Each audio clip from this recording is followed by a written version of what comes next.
Hello mga guys, good morning. Today's menu is sinigang na miso, pork sinigang sa miso.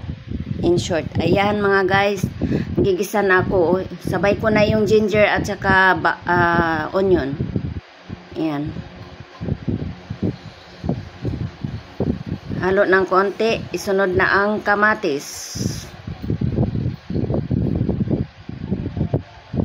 Ayan.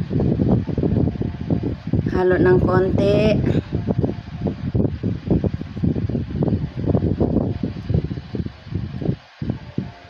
Ihulog na si pork. Ayan. Halo-haloin.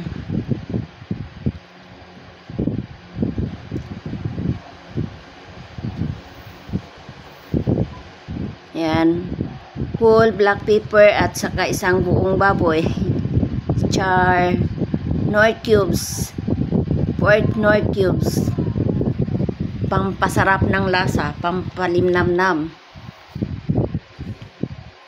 Ayan. Haluin ng haluin. Para ma-mix na ang mga sangkap.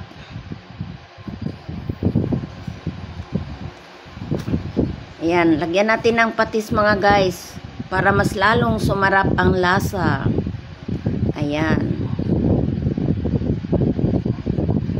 Kahit sa ibang bansa, yung amo ko pag nagigisa siya magluto, naglalagay din siya ng fish sauce. Ayan, paborito talaga niya yan, patis. Ayan, ang sarap na yan. Ilagay natin ang gabi. Ayan, pampalapot.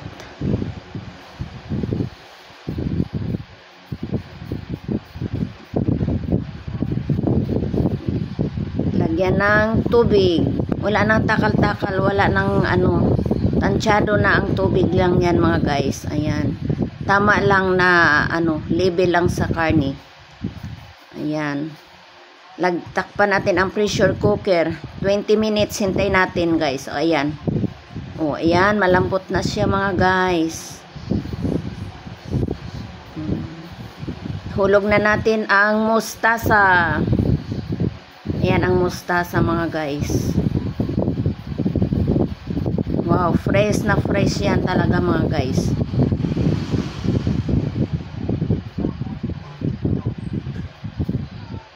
Tapos ilagay na isunod natin ang siyempre ang chili. Ayan. Bring aroma taste yan. Ang sarap yan. Maanghang-anghang ang sabaw. Hindi naman mild lang. Takpan ulit. Ayan. Takpan for the last. Sarap na yan. Ayan. Ayan. Luto na yan mga guys. Ayan. Simple lang. Lagay na natin si miso. Sinigang na sampalok sa miso. Pampaasim. Ayan. Hindi yan siya maasim. Masarap ang lasa. Ayan. Well done na yan mga guys. Ready to eat na. Kasi luto na lahat yan ang gulay. Thanks for watching mga guys.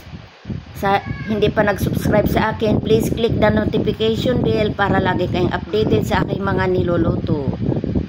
Ayan. Please comment down below guys kung nagustuhan nyo ang aking luto. Maraming salamat. God bless. Thank you so much.